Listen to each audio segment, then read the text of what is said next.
During this one-hour webinar, we will look briefly at school safety in the news and why safety schools matter. Our presenters will share recommended safety considerations for the design of new school buildings, as well as improvements for existing facilities.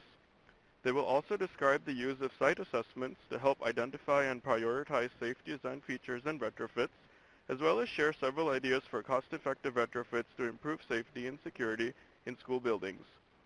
Dr. Lemasters and Hellman will also cover some tips on how to address safety concerns in the school environment, as well as describe the 6-step planning process for developing a high-quality school emergency operations plan.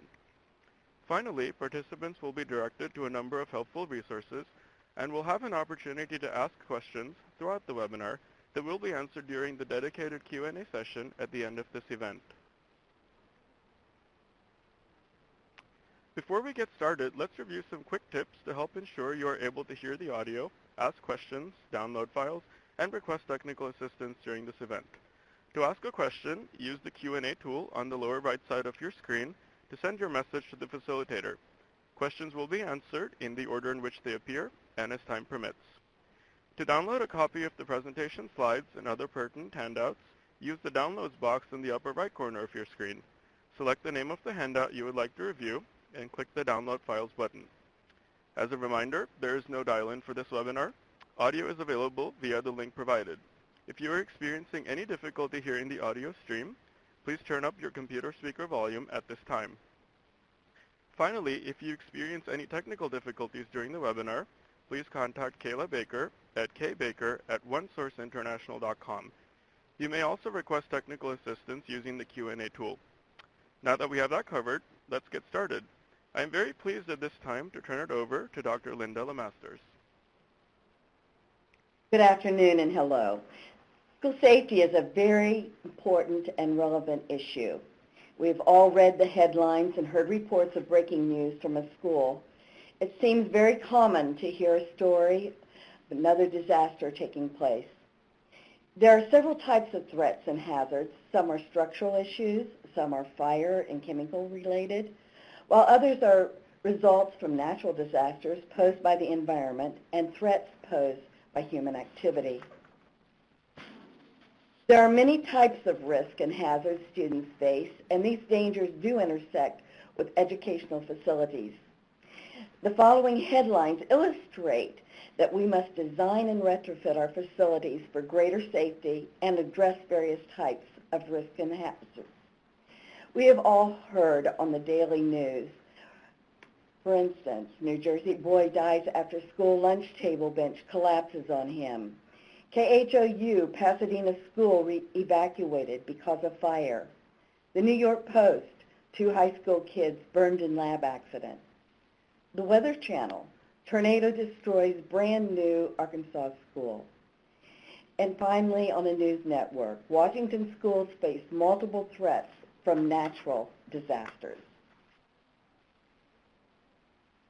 U.S. Secretary of Education Arne Duncan has said, if we can't help protect kids and staff and make them feel safe at school, then everything else that we do is secondary. If kids don't feel safe, they can't learn. It's that simple. As we have been reminded, the news is full of stories that depict school safety in jeopardy.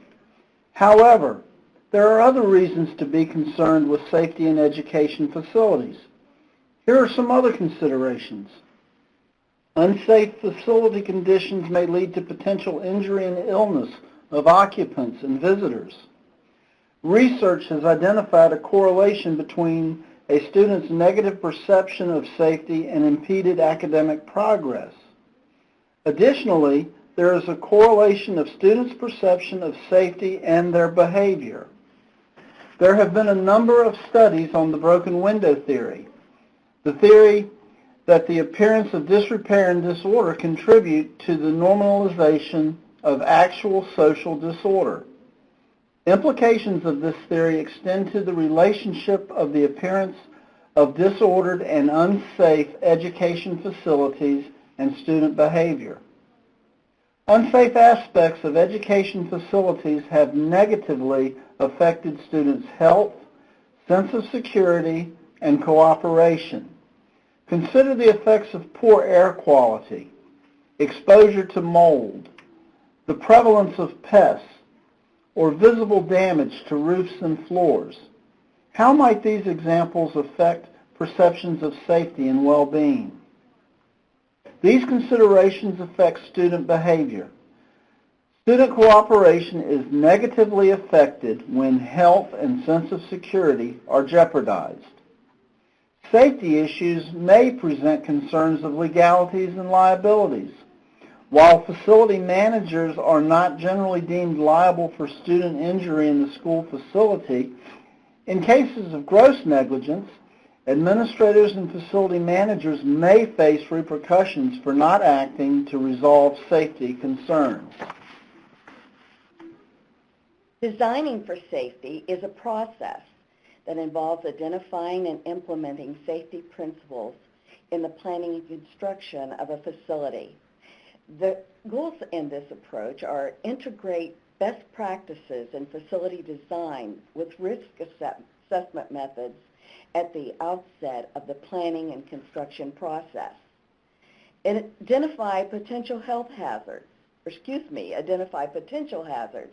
and assess the vulnerabilities of a facility before the construction. Minimize the likelihood of personal injury and damage to the facility throughout the life of the structure. Include a safety-centered approach to the design and use of the facility's layout and configuration, hardware equipment, electrical and plumbing systems, and many other aspects of the structure. When planners, such as architects, building administrators, maintenance workers, and so forth, determine how to increase the safety of a facility, they must look at potential risk and hazards. Designing for safety is a process that involves these steps. The first one, identify potential risk and hazards for your locality, tornadoes, earthquakes, etc. Assess the risk posed by identified threats and hazards. And finally, third, prioritize those threats and hazards. By following this process, one can assess and rank the probability and consequences of potential threats and hazards. These questions allow one to determine what risk can we live with, what risk can we manage, and what risk must be avoided. Not all potential hazards and threats will be assessed similarly across school districts. Variations depend on geography and susceptibility. For example, schools in California may highly prioritize earthquakes, while schools in Florida may highly prioritize hurricanes. So let's look at ways we could design new facilities with safety in mind. What are some considerations for designing safe schools? When planning for new construction, consider the following factors: site location, SEPT-ED principles. SEPT-ED is crime prevention through environmental design and other building and grounds features. When planning for new construction, first consider site location. With a collaborative team, think through the issues that may face the proposed location of the education facility. Consider the following. 1, geography, suitability of soil, surrounding natural features, and so forth. 2, potential threats and hazards, naturally occurring as well as man-made. Is the site location likely to experience flooding, or is it prone to forest fires? Is there a nearby cliff or hill that could be subject to a mudslide? What is the proximity to train tracks, industrial plants, and what other risks might be posed by the site? Accessibility. Are there multiple entry points to the grounds of the facility from roads and highways? Are there any potential issues with traffic volume and ingress and egress? Is the facility easily accessible for emergency responders? SEPT-ED is an approach to deter criminal and violent behavior by the design of physical spaces. SEPT-Ed strategies are derived from the best practices of architects, security consultants, law enforcement, city planners and management, educators, and facility administrators to impede unsafe and harmful actions within a building. The implementation of and compliance of SEPT-Ed principles is highly important in designing a safety-centered education facility. SEPT-Ed serves to create open spaces for better surveillance and therefore decrease the amount of time needed to identify an intruder, address a conflict, or assist an injured person. Next, it serves to deter violence by designing a facility in which the possibility of violent and/or criminal behavior is quickly identified and addressed. And finally, SEPT-Ed increases the security to reduce levels of exposure to risk of injury and of harm. SEPT-Ed involves three principal components to identify and manage exposure to crime and harm: natural surveillance, access control, and territoriality. Natural surveillance, in that we would consider individuals are much less likely to commit crimes or act in violent ways when they believe that they are being observed or recorded. The SEPT-Ed principle of natural surveillance depends on facility design that maximizes visibility and reduces the number of places out of the view of an administrator or security personnel. There are a number of ways to design for natural surveillance in new construction. For example, design an open concept facility in which students can be viewed easily from multiple points. Employ a common space, like an atrium, where hallways are connected. Plan landscaping in such a way that natural surveillance isn't obstructed. Design visitor parking within the natural surveillance, and install bike racks within the areas of natural surveillance. Next is access control. Regulations and limitations imposed on facility entrances reduce opportunities for crime and violence. The exercise of control over the points of entry allows for efficient identification and screening of persons who want to enter the facility.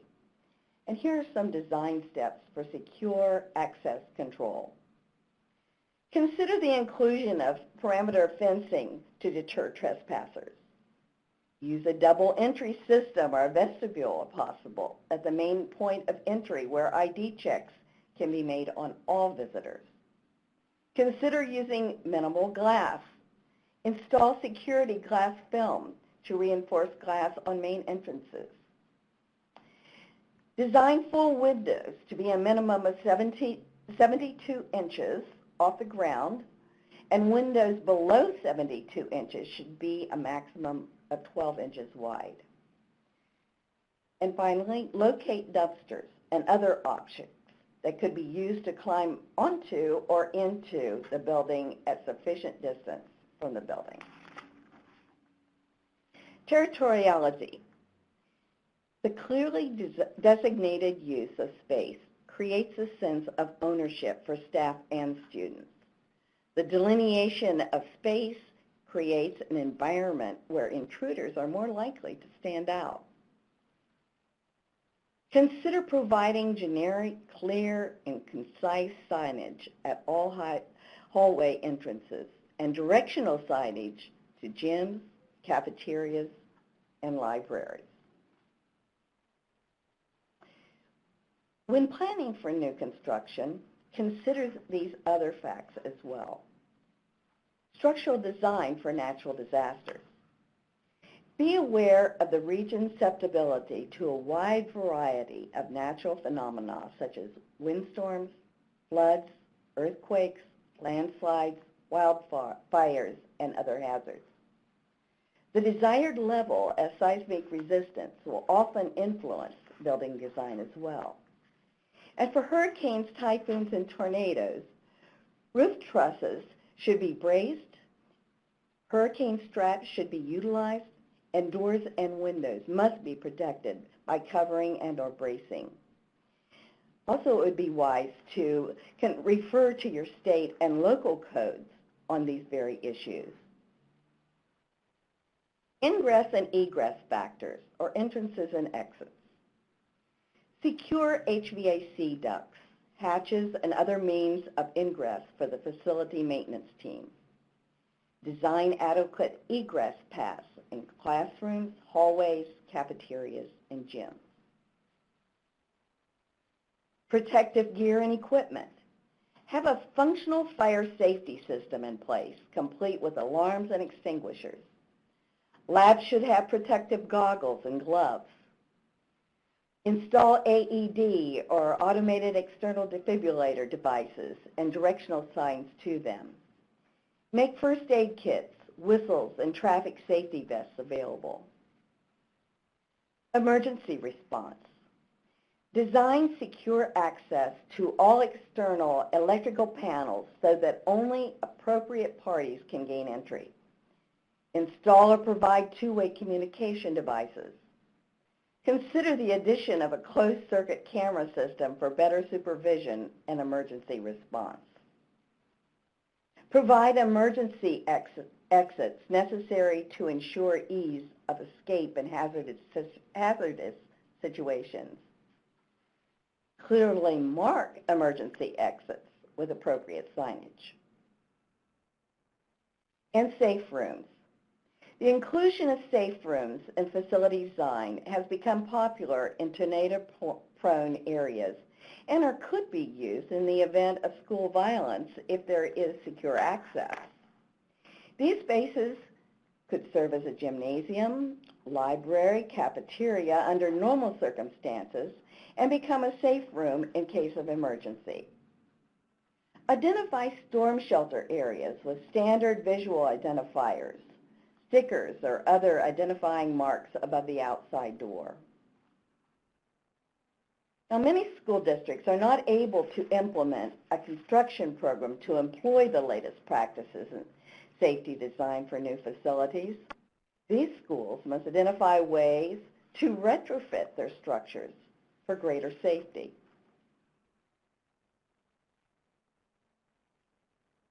Great. Now we'll look at retrofits. A retrofit is any modification of the facility to make use of a product or system developed or made available after the original construction of the facility. For existing structures, retrofit examples are used to update aspects of the facility. This can include compliance with the American Disabilities Act or ADA guidelines, often needed to increase safety, and a cost-effective way to address safety concerns. Retrofitting for safety involves a thorough review not only of the facility, but of the facility's buildings and grounds.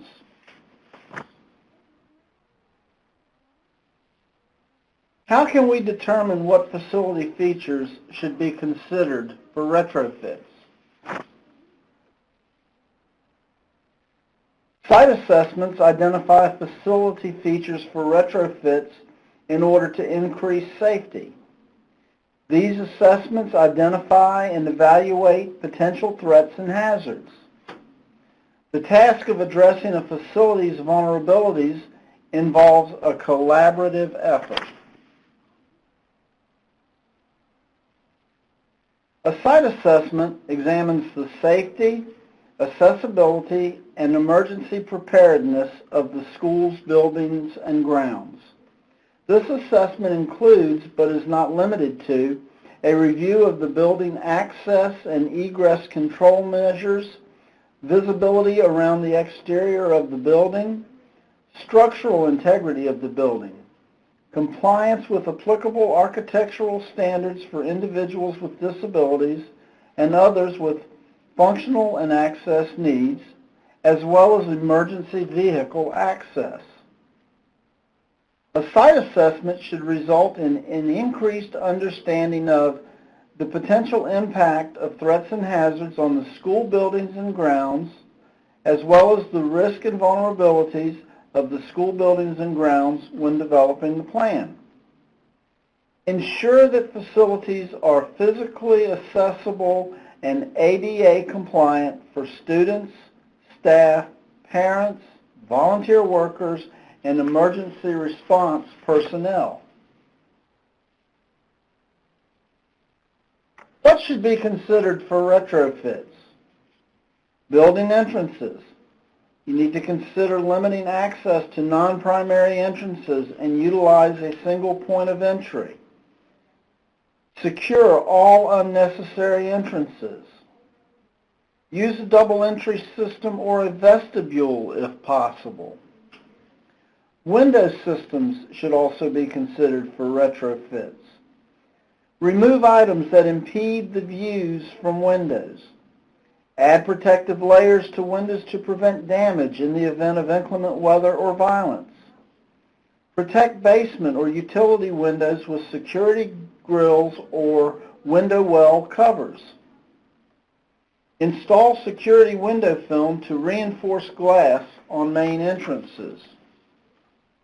Another item for consideration for retrofits are bathrooms. Consider the removal or redesign of bathroom features that may present risk of injury. This can be stall doors, dysfunctional paper dispensers, exposed plumbing tubes that are in the bathrooms as well.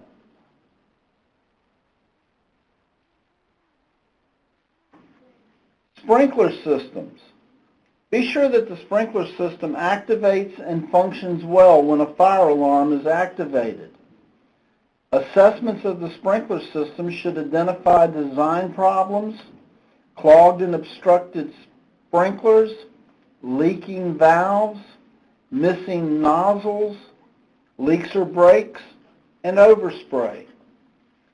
Ensure that objects on high shelves do not impede the effectiveness of the sprinkler system. You should also consider insulation when looking at retrofits. Thermal insulation is employed to reduce heat transfer and regulate temperature, and proper insulation is necessary to keep facility conditions comfortable and healthy. Ensure that insulation is not exposed. Fiberglass insulation can cause irritation to the skin. Foam insulation emits formaldehyde gas, which causes health problems.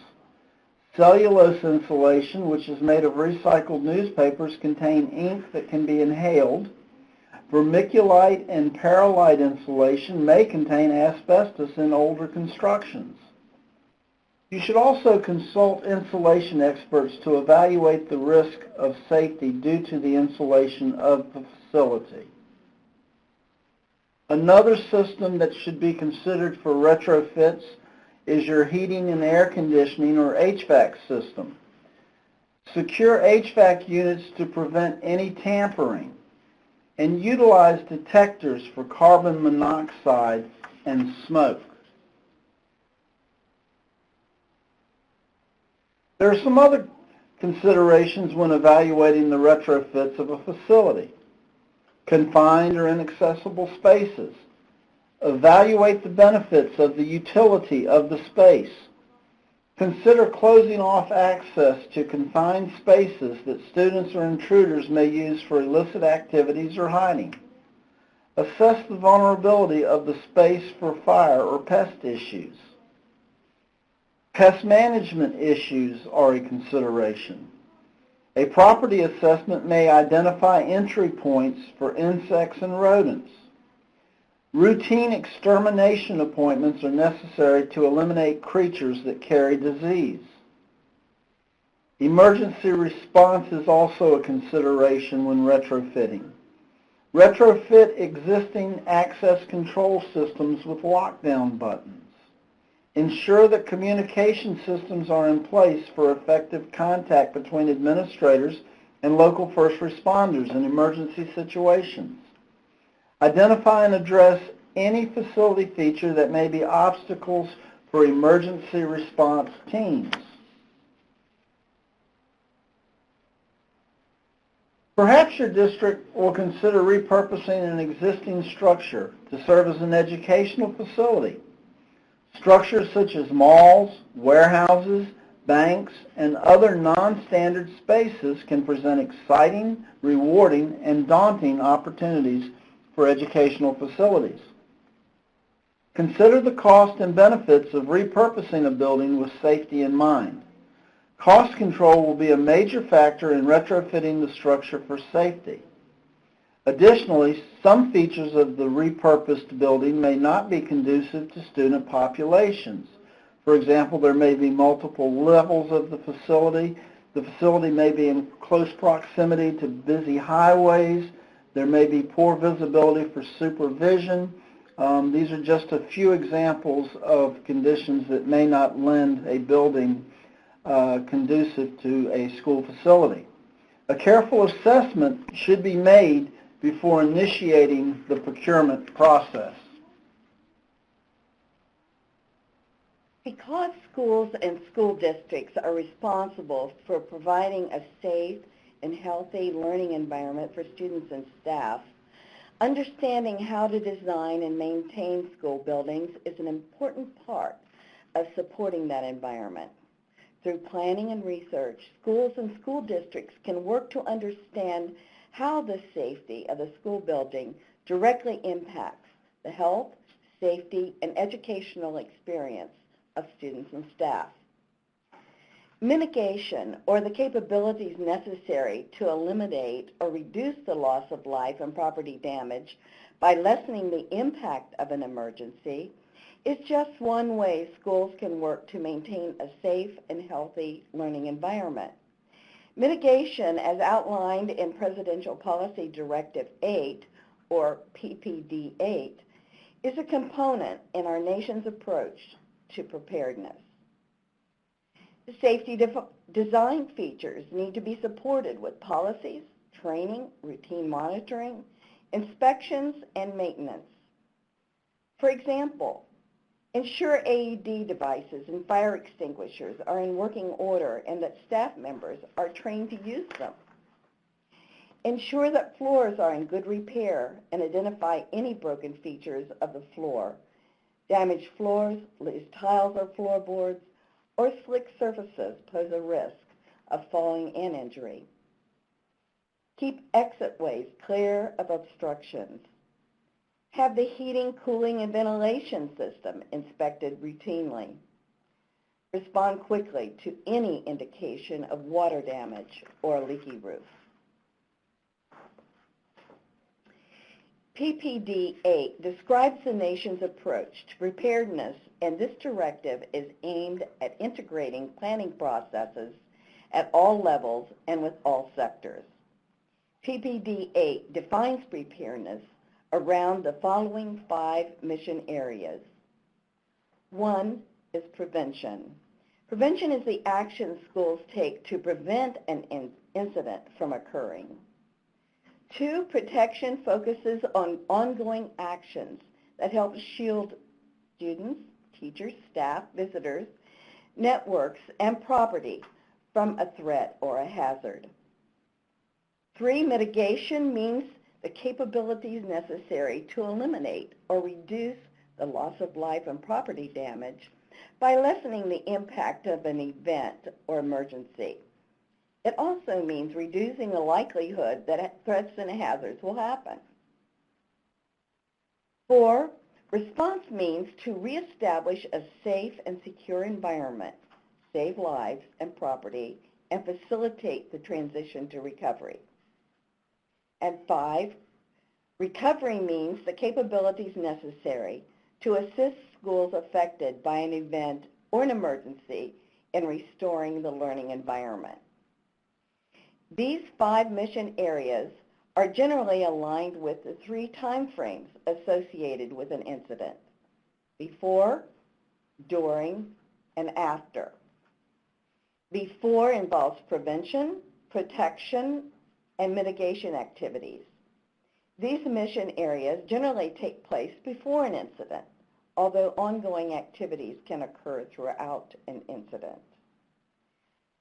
During involves response activities that occur during the incident. After involves recovery activities, which can begin during an incident and occur after an incident. PPD 8 represents an evolution in the collective understanding of national preparedness and is based on the lessons learned from terrorist attacks, hurricanes, school incidents, and other experiences.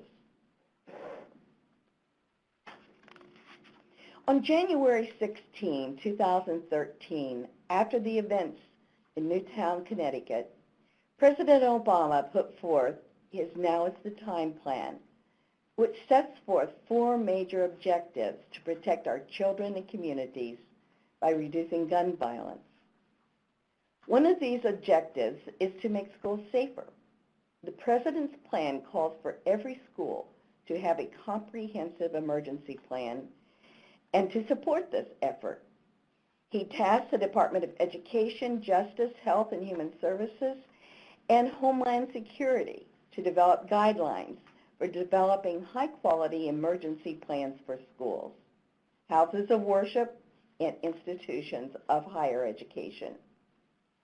The outcome of this effort is the Guide for Developing High-Quality School Emergency Operation Plans, along with similar guides for institutions of higher education and houses of worship. The U.S. Departments of Education, Homeland Security, Justice and Health, and Human Services, along with FEMA and FBI, develop these guidelines. The guides are based on PPD 8 and describe a 6-step planning process for emergency operations. Within the EOP process, assessing facility design or process for emergency, within the EOP process, assessing facility design or process for emergency operations that spans multiple steps, specifically the assessment process, which falls under step 2.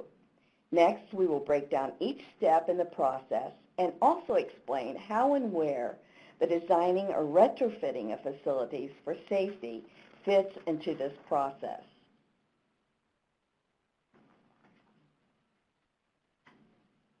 This 6-step process is found in the guide as it pertains to developing a high-quality emergency operations plan, or EOP. And for the next slides, we will be emphasizing this process as it relates to our topic of planning and retrofitting for safety in education facilities.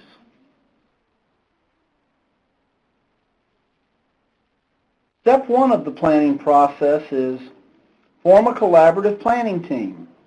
From a facilities perspective, it is important to include individuals who know the facility best. Ensure that the EOP team involves members that can address facility-related safety concerns. Citizens with a background in safety, architecture, health, or other relevant disciplines may be very beneficial to your team. Additionally, include individuals from the community at the EOP team should fairly represent the demographics of the locality. EOP teams are best for operational planning, and close collaboration between schools and community partners increases the coordination of efforts for the successful execution of the EOP in the event of an emergency. Step 2 is understand the situation. In Step 2, the planning team identifies possible threats and hazards and assesses the risks and vulnerabilities of the facility. Threats and hazards vary from school to school. In order to better understand the situation, an EOP team should employ an assessment tool. To assess the needs of the facility, the EOP team should research and identify the threats and hazards facing the facility. Some threats and hazards may be particular to your community, while others are general concerns for all schools. Here are some examples of facility considerations in the assessment process. Will the number and size of windows be problematic in the event of tornado or school violence? This consideration might affect the assessment of the magnitude of the hazard. Consider the probability and level of warning in the event of terrible weather, an earthquake, or school violence. Is the structure amenable to evacuation or taking shelter? How might we assess the potential magnitude of damage in a school built before the current standards of seismic resistance codes in the event of an earthquake? Consider the location of the facility and determine if there are nearby threats. For example, assess the probability of a hazmat spill for facilities near transit ways such as train tracks. Determine the level of exposure to risk and evaluate potential effects of the identified threats and hazards, and then prioritize your response plans. Threats and hazards will be ranked as a low, medium, or high risk. Risk assessments take many forms. This is just a small example of an assessment worksheet. While only fires and hazmat spills are listed, your particular setting will have its own list of relevant threats and hazards. Consider the facility in the assessment process. What facility features can aid rather than hinder the response to an emergency situation? The assessment process will cause the EOP team to give careful consideration to emergency response in light of the building structure. After completing Step 2, the EOP team has a prioritized list of threats and hazards based on the result of the risk assessment.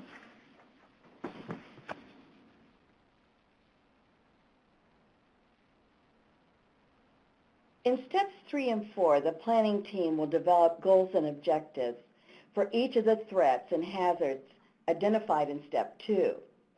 This part of the process will include attention given to facility safety. The EOP team will then develop courses of actions for accomplishing each goal and objective. Step 3 is a critical decision point in the planning process. It is recommended that the EOP team address more than just the high-risk priority threats and hazards identified in the assessments done in Step 2. In Step 4, the planning team develops courses of actions for accomplishing each of the objectives identified in Step 3. The principal question is, what should we do in case of? In order to create an effective response plan, courses of action must be identified and described. Courses of action address the what, who, when, where, why, and how for each threat and hazard. The planning team should examine each course of action to determine whether the response is feasible and whether the stakeholders will find the approach acceptable. After determining the goals, objectives, and courses of actions related to facility safety, the planning team is ready to move to Step 5. Plan, preparation, review, and approval, and Step 6. Plan implementation and maintenance. In Step 5, the planning team develops a draft of the school EOP using the courses of action developed in Step 4. The team reviews the plan, obtains official approval, and shares the plan as appropriate with community partners, first responders, local emergency management officials, healthcare workers, parents, and others.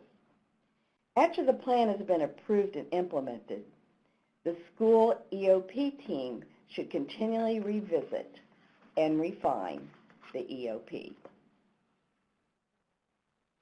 Now, whether you are part of the school's EOP team or not, you can still contribute to the safety of the educational facility. Most schools have processes to identify and address issues for facility improvement. So make yourself aware of the protocol in your particular facility to address safety-related issues. Identify whom to contact to raise safety issues. Consult with the facility manager when you develop a concern. Refer to the facility's emergency operations plan when a question arises. And finally, seek to work collaboratively with building managers to make improvements.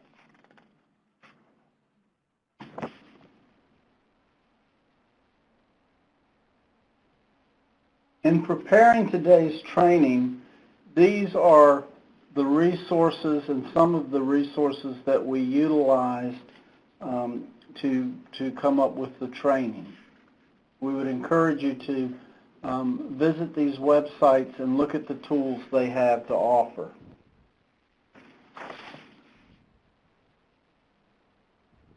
So let's summarize the main points of this webinar. The safety and security of education facilities is a concern for all stakeholders. Facility safety by design is a process involving safe design principles in the construction and maintenance of a facility.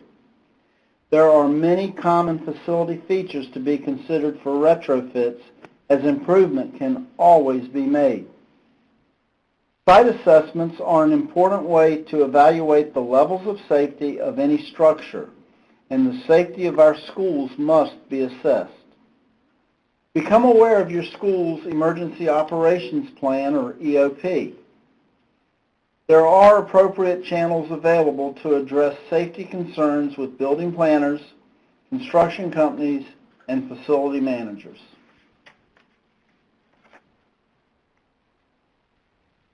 The Education Facilities Clearinghouse provides a website of best practices and provides technical assistance and training to school divisions on a range of facility topics. The EFC is a program of the George Washington University and the Graduate School of Education and Human Development and is funded by the United States Department of Education. The contents of this training were developed under a grant from the U.S. Department of Education. However, these contents do not necessarily represent the policy of the Department of Ed, and you should not assume endorsement by the federal government. That concludes the prepared training session that we have, and we will now turn it over to the REMS TA Center staff to facilitate the question and answer session.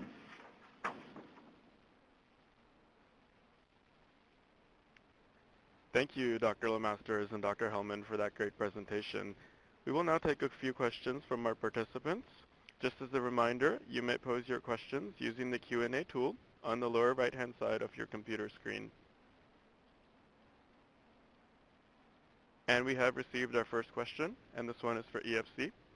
If we make retrofits to our facility, must we bring the entire facility up to current code to include ADA compliance? That depends on your local building code. While most localities will grandfather features of an existing facility, some will require, if a renovation reaches a certain magnitude or dollar cost, for example, 50% of the total cost of the facility, the entire facility must then be brought up to code to include ADA compliance. Now, as a general rule, any renovation that you do or any new work that you do to your existing facility must be ADA compliant. You should consult your local building codes and compliance officials for an exact answer in your locality. Great, thank you. We've received our next question. How do parents convince Board of Education members and school districts that a school is not safe? And I'd like to invite our hosts at the U.S. Department of Education to answer this question.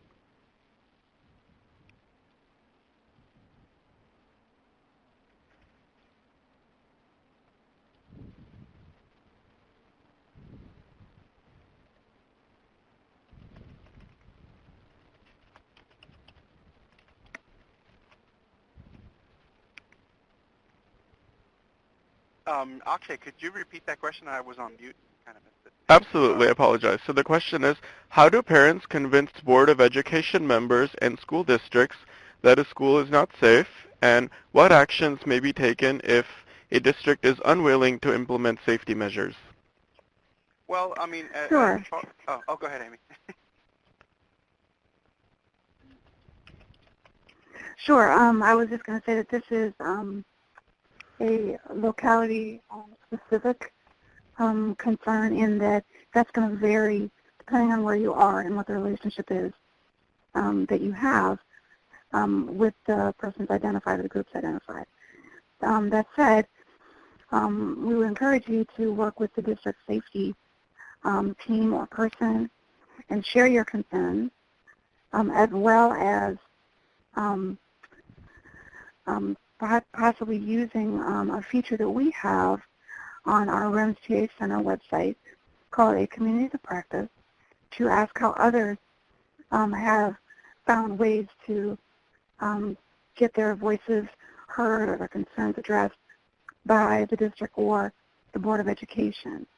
And I can turn it to Akshay to the REMS TA Center to tell just a little bit about briefly how you can access the community of practice and also possibly request a training to help get folks on board and eliminate some of the safety issues or concerns, as well as what's happening in a positive way within the particular district.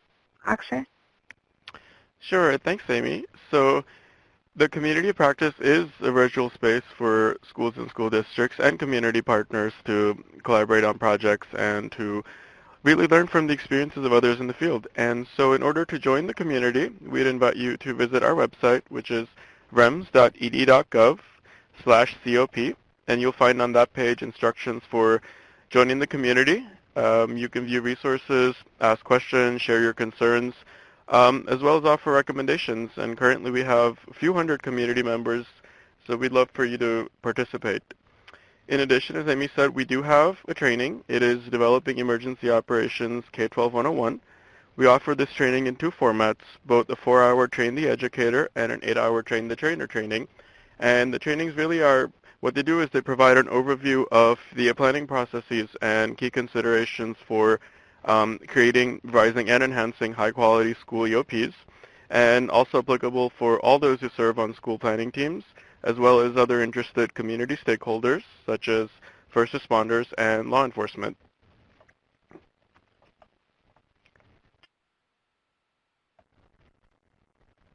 Great, so we've received our next question, and this one is for EFC. What is the best way to retrofit older construction and design for safety?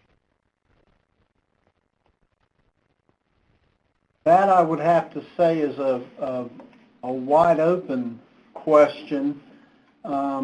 As we have gone through this training, what we have attempted to do is to present a process that enables a locality to assess its threats and hazards and assess its risks and vulnerabilities. Those would be those things that you would look to retrofit for. Again, it would involve the process of developing the collaborative team, assessing the threats and hazards, and prioritizing the risks and vulnerabilities. With available dollars, begin to address those risks and vulnerabilities that are the most likely to occur and would cause the most harm to the facility or to the occupants of the facility. Thank you, Dr. Hellman. This next question is for the U.S. Department of Education.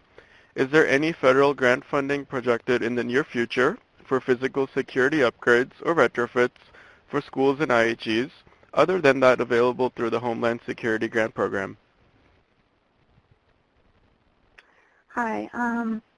Unfortunately, we don't have any in the forecast at the moment. Depending on the state that you're in, what we do have is a current grant to states, to 25 different states, for school emergency management, such that the state education agency would be the grantee.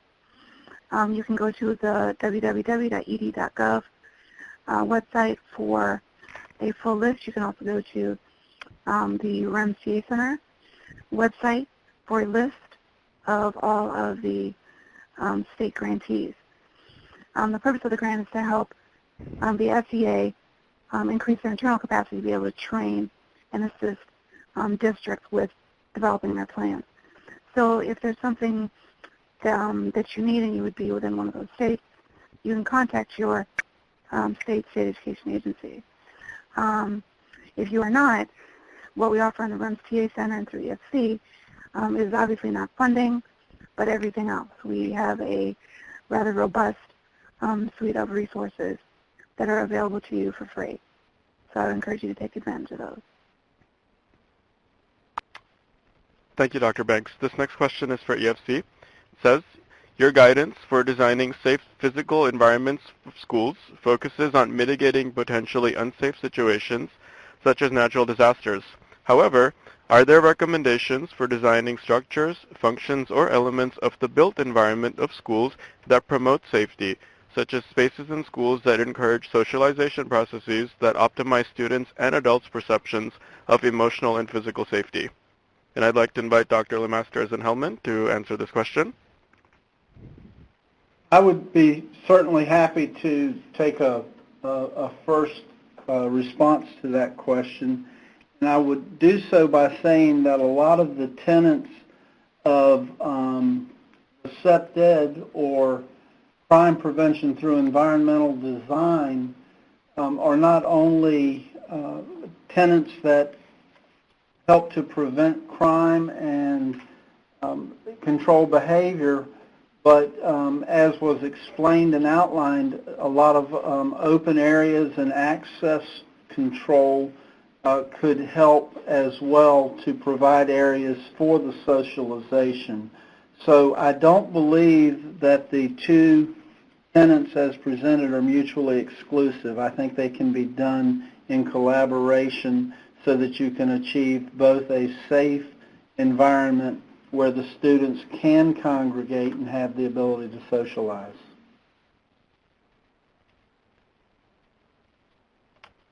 Great, thank you. If I could just add something here, do you mind?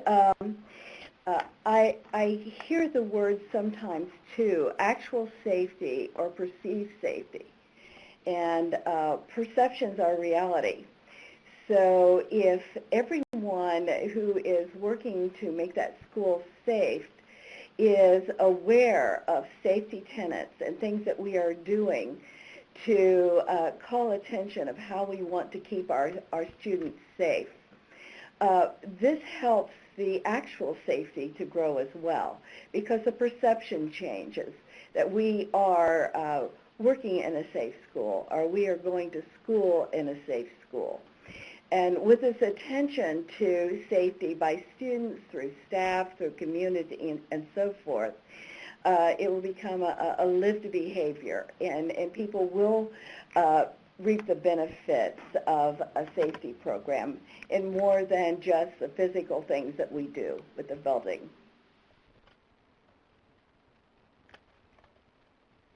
Great, thank you so much. This next question is also for the EFC, and it says, negative perceptions of safety affect learning environments, behavior, achievement, and student climate. What special efforts are needed to impact perceptions versus real safety? What metrics may be used to determine whether students and staff feel safe enough? And can some safety improvements, features, and/or programs actually have a negative impact on perceptions?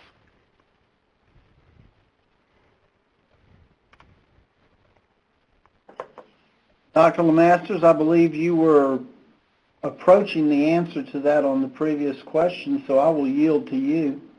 Okay, thank you. There were lots of parts to that question, so I'm not sure that I will review all of them. However, I will suggest that on our website we have several peer-reviewed journal articles and other research that discusses actual procedures and what activities and things that we can do to improve the feeling and the perceptions of safety versus the actual safety.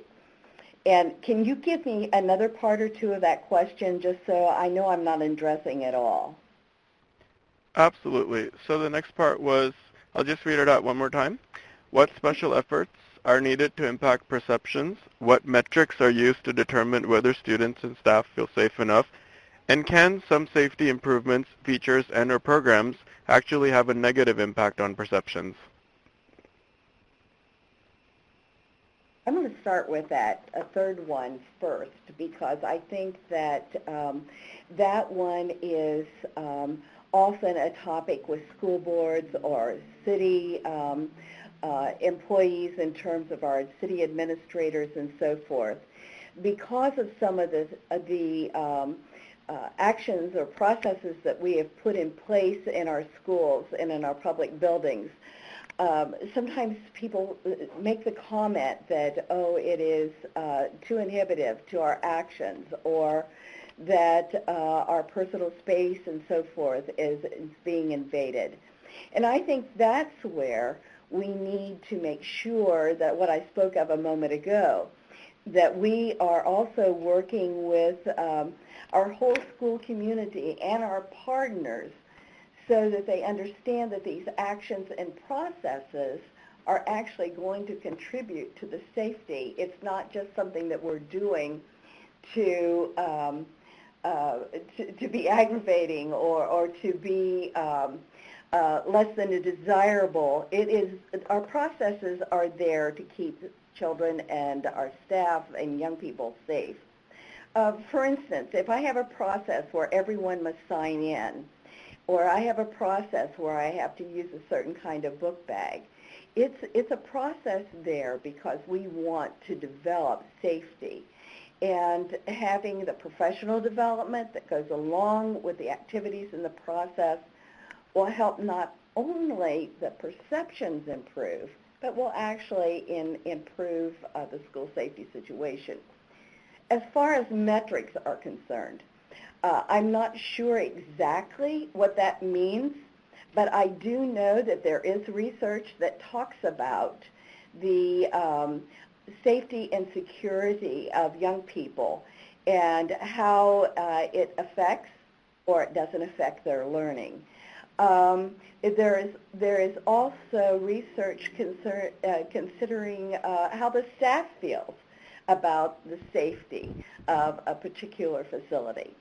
So I believe that there will be research that would help you on that. However, I would like to suggest that if you are a school or in a school situation where you are dealing with these types of situations, you're not alone. You know, we can work with you to help meet the needs of your local community because each community is going to be a different picture.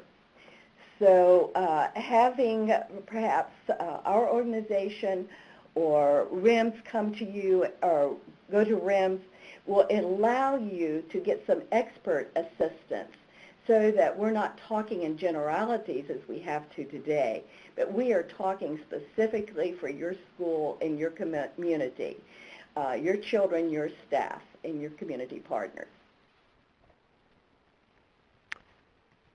Great, thank you so much. We're going to take one more question today. I know we're almost out of time. This question is also for EFC, and that is, video cameras were recommended for emergency response. We found this to be helpful for crime investigation, but not as a prevention activity. Schools do not have sufficient staff to man cameras. Can you please explain if there are other effective strategies for using video cameras? I will be more than happy to take an answer to that. Video cameras are just one tool in the toolbox.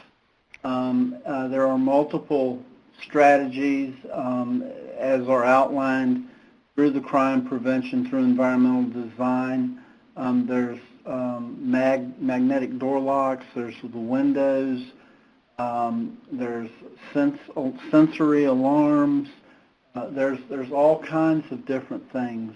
and I just want to make it clear that we are not in a position of recommending one solution over another.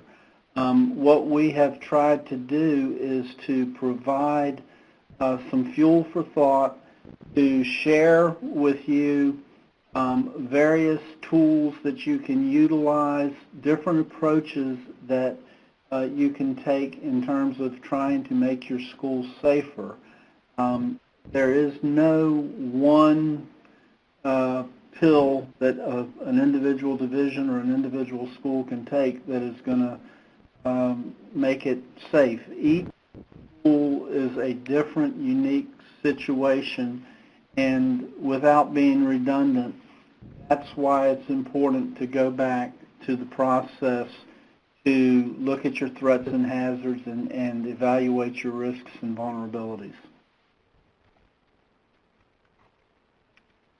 Thank you so much, Dr. Lemasters and Dr. Hellman, and thank you all for joining us today. We invite you to join the Community of Practice, that's rems.ed.gov/COP, as well as reach out to the EFC and the REMS TA Center with any questions that we were unable to answer today. This concludes our webinar. Have a good afternoon.